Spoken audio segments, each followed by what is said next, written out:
اعوذ باللہ من الشیطان الرجیم بسم اللہ الرحمن الرحیم۔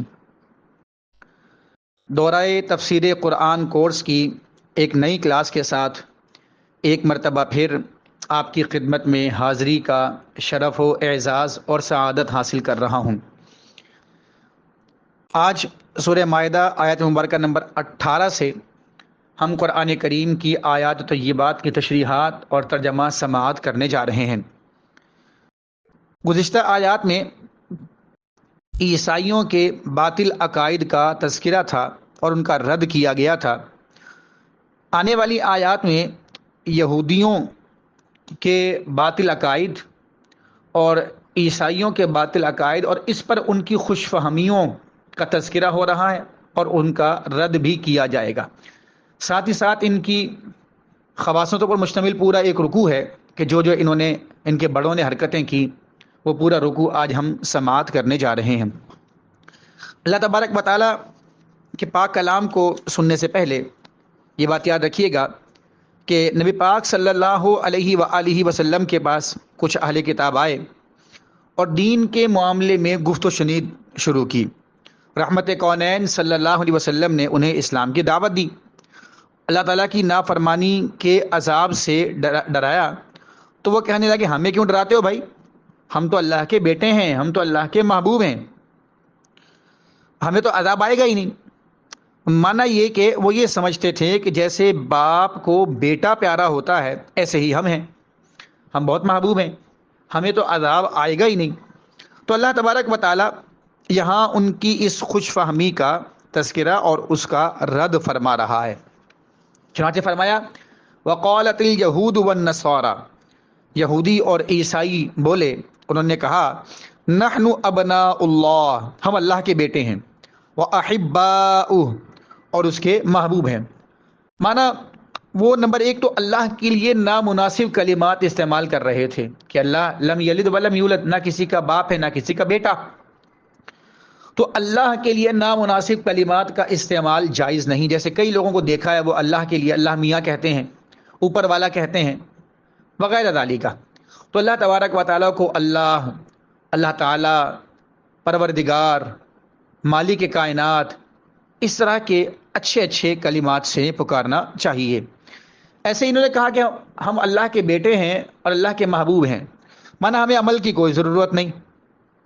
تو یہ حماقت ہے کہ محض یہ سمجھ لینا کہ ہم اچھوں کی اولاد ہیں، ہمارا نسب ہمیں کام آئے گا، ہمیں مفید رہے گا، یہ حماقت ہے۔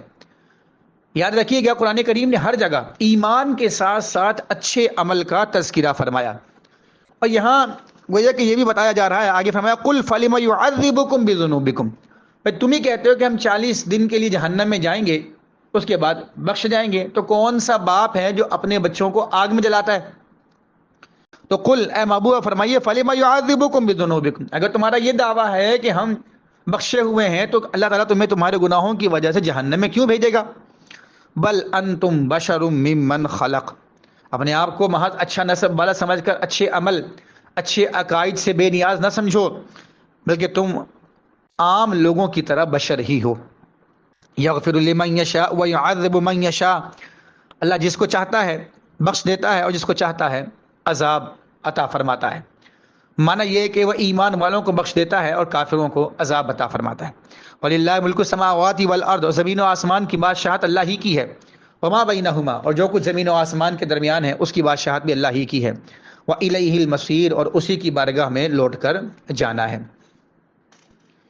اب آگے والی آیت مبارکہ کو سننے سے پہلے ایک بات یاد رکھیے گا کہ حضرت موسیٰ اور حضرت عیسیٰ کے درمیان 1700 سال کا فاصلہ ہے، اور اس درمیان میں اللہ تعالیٰ نے کم و بیش 1000 سے زیادہ انبیاء و رسول مبعوث فرمائے، اور عرب میں حضرت عیسیٰ علیہ السلام، حضرت اسماعیل علیہ السلام کے بعد حضور علیہ السلام تک کوئی نبی نہیں آیا۔ 4000 سال کا یہ فاصلہ تھا۔ اچھا، اس زمانے کو کہ جس زمانے میں حضرت عیسیٰ علیہ السلام سے لے کر رسول اکرم صلی اللہ علیہ وسلم تک کوئی نبی نہ آیا، یہ زمانہ کہلاتا ہے 569 سال، یعنی تقریباً 600 سال کا زمانہ ہے، یہ 6 صدیاں، اسے کہتے ہیں زمانہ فطرت۔ اس زمانے کے لوگوں کے لیے اتنا کافی تھا کہ بس وہ یہ مانیں کہ اللہ ایک ہے اور کائنات کا پالنہار ایک ہے، کوئی ہے جو ایک ہے، یکتا ہے، واحد ہے، اس کائنات کو چلا رہا ہے۔ اور اس عقیدے کے حامل کو زمانہ فطرت کے موحدین کہا جاتا ہے، جیسا کہ رسول اکرم صلی اللہ علیہ وسلم کے والدین کریمین۔ اب اللہ تبارک و تعالیٰ اہل کتاب سے فرماتا ہے، یا اہل الکتاب، اے اہل کتاب، قد جاءکم رسولنا، تحقیق تمہارے پاس ہمارے رسول آئے۔ اس سے پتہ لگا کہ رسول اکرم صلی اللہ علیہ وسلم سب کے نبی ہیں، سب کے رسول ہیں، یہودیوں کے بھی ہیں، عیسائیوں کے بھی ہیں، مسلمانوں کے بھی ہیں، مجوسیوں کے بھی ہیں، سب کے نبی ہیں۔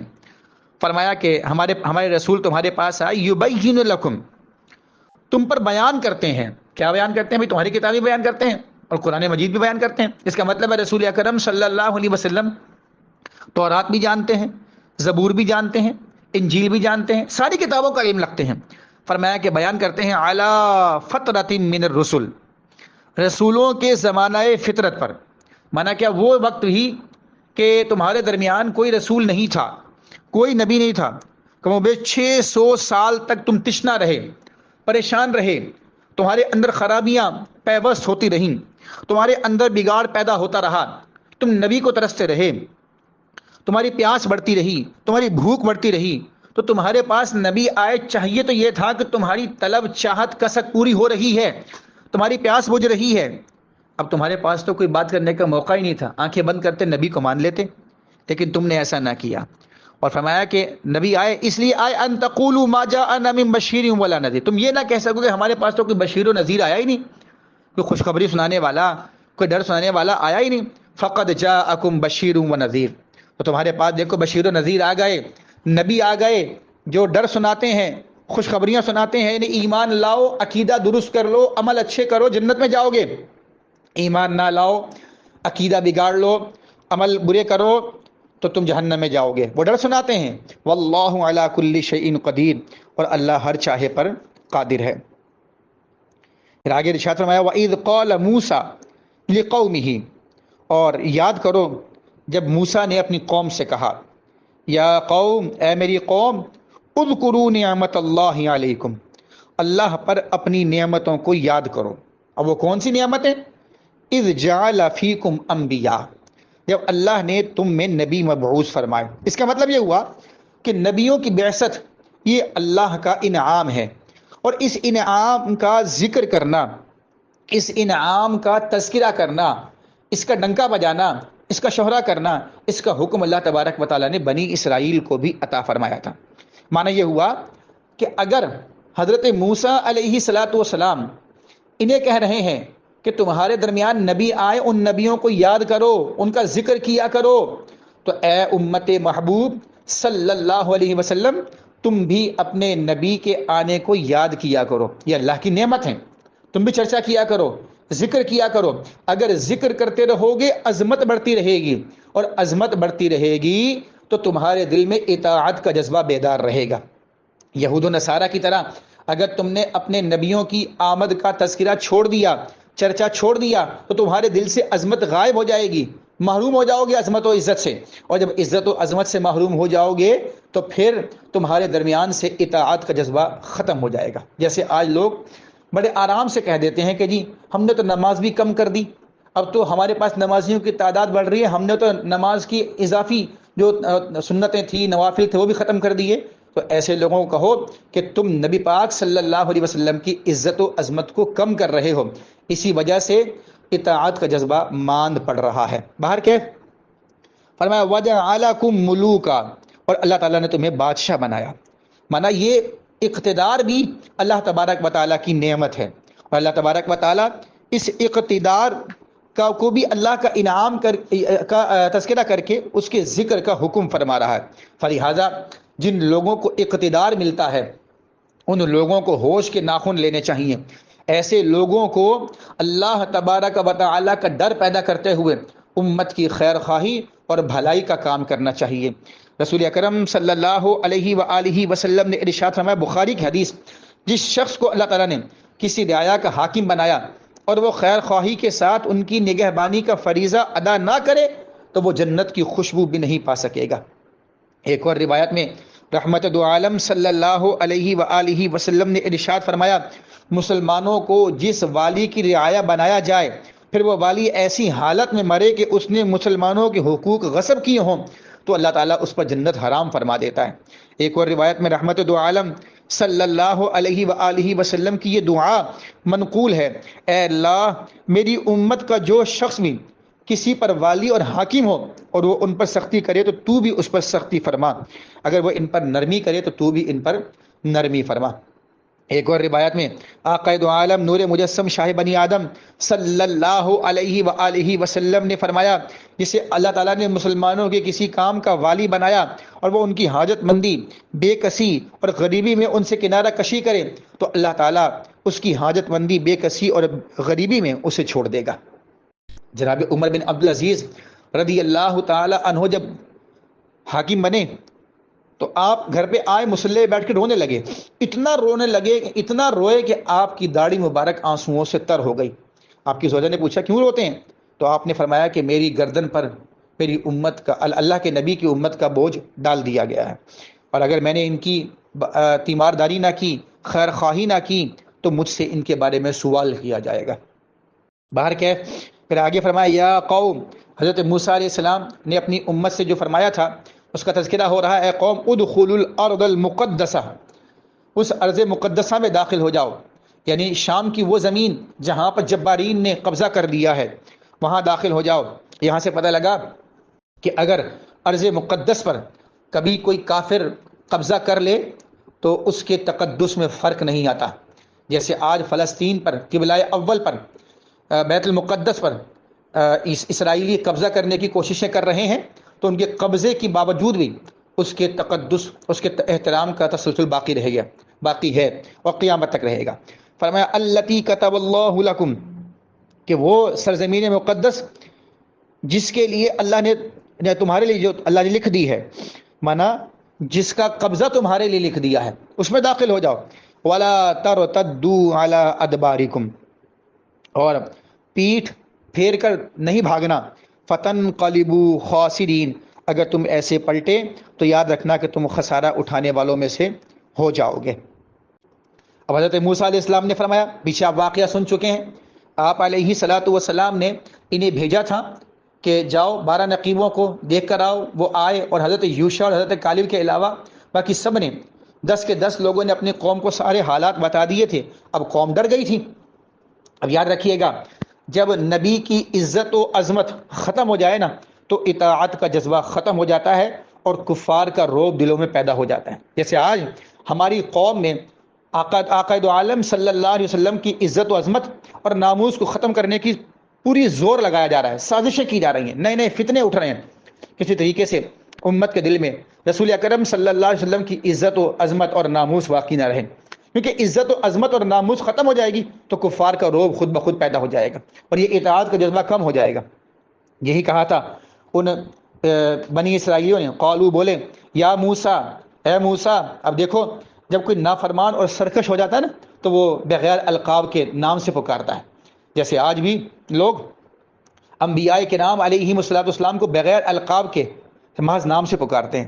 تو یہ بنی اسرائیلیوں کی صفت بد کے طور پر ذکر کیا گیا، فلہذا اپنے بڑوں کو، ولیوں کو، انبیاء کو القابات کثیرہ کے ساتھ یاد کیا کریں۔ تو کہا بنی اسرائیلیوں نے، یا موسیٰ، اے موسیٰ، ان فیہا قوما جبارین، بھائی وہاں پہ قوم جبار ہے، وَإِنَّا لَن نَدْخُلَهَا، ہم کبھی بھی داخل نہیں ہوں گے وہاں پر، حَتَّى يَخْرُجُوا مِنْهَا، یہاں تک کہ وہ نکل جائیں، پہلے وہ نکلیں پھر ہم داخل ہوں گے۔ فَإِن يَخْرُجُوا مِنْهَا، پھر اگر وہ نکلے وہاں سے، فَإِنَّا دَاخِلُونَ، پھر ہم وہاں پر داخل ہوں گے۔ قال رجلان، تو ان میں سے 2 بندوں نے کہا، حضرت کالب اور حضرت یوشع، جنہوں نے جن کے دل میں نبی کی عزت و عظمت تھی، اطاعت کا جذبہ برقرار تھا، انہوں نے کہا، قرآن خود کہتا ہے، قال رجلان، 2 بندوں نے کہا، من الذین یخافون، ان میں سے جو ڈرتے تھے، انعام اللہ علیہما، دونوں پر اللہ نے انعام کیا تھا۔ دیکھیں نبی کی عزت و عظمت کا دل میں ہونا، اطاعت کا جذبہ ہونا، عمل صالح کا ہونا، اطاعت کرنا، یہ اللہ کے انعامات ہیں۔ فلہذا آج جو صاحبزادے بنتے ہیں، آج جو لوگ یوں کہہ لیں کہ آل رسول بنتے ہیں. آج جو لوگ اپنے آپ کو سید زیادہ کہتے ہیں اور عمل سے اپنے آپ کو بے نیاز سمجھتے ہیں، ایسوں کو سمجھنا چاہیے کہ عمل کی توفیق ملنا بھی یہ اللہ تبارک و تعالیٰ کا اعزاز، اللہ تبارک و تعالیٰ کی نعمت ہے.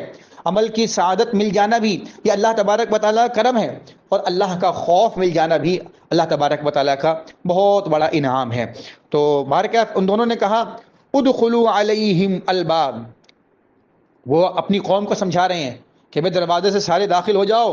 فَإِذَا دَخَلْتُمُوهُ، جب تم داخل ہو جاؤ گے، فَإِنَّكُمْ غَالِبُونَ، تو تم ہی غالب رہو گے. حکیم الامت قبلہ مفتی احمد خان نعیمی رحمۃ اللہ تعالی علیہ بڑا پیارا نقطہ یہاں پر ارشاد فرماتے ہیں حضرت کالب اور حضرت یوشع کو ابھی نبوت عطا نہیں کی گئی، ابھی آپ ولی ہیں. پہلے سے آپ انہیں کہہ رہے ہیں کہ اگر تم داخل ہو گئے، جرت دکھائی تو غلبت تمہیں ملے گا، جیت تمہاری ہوگی، فتح تمہارا مقدر بنے گی. تو گویا کہ اللہ تعالیٰ نے ولی کو بھی غیب کا علم عطا فرمایا، تو اللہ اولیاء کو بھی غیب کا علم عطا فرماتا ہے. فرمایا وَعَلَى اللَّهِ فَتَوَكَّلُوا، اور اللہ ہی پر بھروسہ کرو، ان کنتم مؤمنین، اگر تم ایمان والے ہو تو. قالوا، پھر انہوں نے کہا. اچھا اب یہاں پہ یاد رکھیے گا ان کا جواب آ رہا ہے. وہ جواب کیا؟ یا موسیٰ، اے موسیٰ. دیکھیں بار بار ان کے اس تذکرے کو اللہ تبارک و تعالیٰ قرآن میں ذکر فرما رہا ہے کہ بغیر لقب کے، بغیر تعریفوں کے، یہ جس کے دل میں بغض ہوتا ہے نا اس کا تذکرہ کرتے ہیں، چاہے ولی ہو، چاہے نبی ہو، چاہے کوئی بڑا ہو، لوگ کرتے ہیں ذکر. جب محبت ختم ہو جاتی ہے، عظمت ختم ہو جاتی ہے، تو تعریف کرنا بھی چھوڑ دیا جاتا ہے. جب عزت و عظمت اور احترام کا جذبہ ختم ہو جاتا ہے نا، مان پڑ جاتا ہے، تو پھر لوگ القابات کا ذکر کرنا چھوڑ دیتے ہیں. تو باہر کیا کہا؟ انا لن ندخلها ابدا ما داموا فيها، ہم کبھی بھی وہاں پہ داخل نہ ہوں گے جب تک کہ وہ اس میں ہیں. فاذهب انت وربك فقاتلا، آپ اور آپ کا رب جائیں اور آپ ہی جا کے قتال کریں، آپ ہی جنگ کریں. انا ها هنا قاعدون، بے شک ہم تو یہیں بیٹھے ہوئے ہیں. تو یہاں سے پتہ لگا بنی اسرائیلیوں نے اپنے نبی کی معیت اور رفاقت کو چھوڑ دیا. تو رسول اکرم صلی اللہ علیہ وسلم کے صحابہ بنی اسرائیلیوں سے افضل تھے. رسول اکرم صلی اللہ علیہ وسلم سارے انبیاء سے افضل، اور رسول اکرم صلی اللہ علیہ وسلم کے صحابہ بنی اسرائیل کے انبیاء کے صحابہ سے، یعنی سارے انبیاء کے صحابہ سے افضل، کہ ہر مقام پر رسول اکرم صلی اللہ علیہ وسلم کے ساتھ ہیں. جنگ بدر کے موقع پر حضرت سعد بن عبادہ کھڑے ہوئے، عرض کی یا رسول اللہ صلی اللہ علیہ وسلم، سرکار ان سے مشورہ کر رہے ہیں کہ کیا کرنا چاہیے. عرض کی یا رسول اللہ آپ ہماری رائے معلوم کرنا چاہتے ہیں؟ قسم ہے اس ذات کی جس کے قبضہ قدرت میں ہماری جان ہے، آپ ہمیں سمندر میں کود جانے کا حکم دیں تو ہم کود جائیں گے. جناب مقداد بن اسود رضی اللہ تعالی عنہ نے عرض کی یا رسول اللہ ہم جناب موسیٰ کی قوم کی طرح یہ نہیں کہیں گے کہ آپ اور آپ کا رب جا کے لڑیں، آپ کے ساتھ کھڑے رہیں گے، آپ کے دائیں بائیں آگے پیچھے ہر جگہ لڑیں گے. رسول اکرم صلی اللہ علیہ وسلم نے سماعت کیا تو آپ کا چہرہ انور خوشی سے چمک اٹھا. یہ صحابہ کی عزت و عظمت ہے، یہ صحابہ کا مقام و مرتبہ ہے کہ رسول اکرم صلی اللہ علیہ وسلم کے ساتھ ہر جگہ کھڑے رہے. قال، حضرت موسیٰ نے عرض کی اللہ کی بارگاہ میں، ربی انی لا املک الا نفسی و اخی، اے اللہ میں تو اپنے اور اپنے بھائی کی جان کا مالک ہوں، حضرت ہارون کا. ففروق بیننا و بین القوم الفاسقین، اے اللہ ہمارے اور فاسق قوم کے درمیان فرق پیدا کر دے. اب یاد رکھیے گا حضرت موسیٰ علیہ السلام کی وفات کے بارے میں 3 طرح کے اقوال ہیں. ایک قول تو یہ ہے کہ جب یہ آگے بھی تذکرہ آ رہا ہے، پہلے میں وہ والی آیت تلاوت کر دوں، آخری آیت مبارکہ ہوگی. قال، اللہ نے فرمایا فإنها محرمۃ علیہم، جس جگہ یہ موجود ہیں اے موسیٰ یہ زمین ان کے اوپر حرام کر دی گئی، یعنی ملک شام ان کے اوپر حرام کر دیا گیا. اب یہ اسی جگہ پہ جہاں ہیں وہیں پر قید میں رہیں گے. یاد رکھیے گا یہ میدان تیہ تھا، 27 میل کا رقبہ تھا، اور قوم کئی لاکھ پر مشتمل تھی. جہاں سے چلتے تھے وہیں پر آ جاتے تھے، اور کئی لاکھ قوم کا 27 میل کے رقبے میں چلنا اور گم ہو جانا، یہ یقیناً یہ اللہ تبارک و تعالیٰ کا کرم تھا، اور ان کے اوپر عذاب تھا اور انبیاء کا معجزہ تھا. مانا ایسا ممکن نہیں ہو سکتا کئی لاکھ لوگوں 27 میل کے فاصلے پر بھی کوئی بھی کراس نہ کر سکیں. باہر کیا فرمایا فإنها محرمۃ علیہم 40 سنہ، 40 سال تک ان کے اوپر وہ زمین حرام کر دی گئی. اب ملک شام میں داخل نہیں ہو سکتے، میدان تیہ میں قید رہیں گے. یتیہون فی الارض، اسی میں بھٹکتے رہیں گے. فلا تأس علی القوم الفاسقین، تو آپ نافرمان قوم پر افسردہ نہیں ہونا. اب حضرت موسیٰ علیہ السلام ان کے ساتھ رہے یا نہیں رہے میدان تیہ میں؟ 3 اقوال ہیں. ایک قول تو یہ ہے کہ حضرت موسیٰ علیہ السلام ان کے ساتھ نہیں رہے بلکہ الگ رہے. حضرت موسیٰ، حضرت ہارون، حضرت کالب، حضرت یوشع، کیونکہ حضرت موسیٰ نے دعا کی تھی فَفْرُقْ بَيْنَنَا وَبَيْنَ الْقَوْمِ الْفَاسِقِينَ، اللہ ہمارے اور ان کے درمیان فرق پیدا فرما دے۔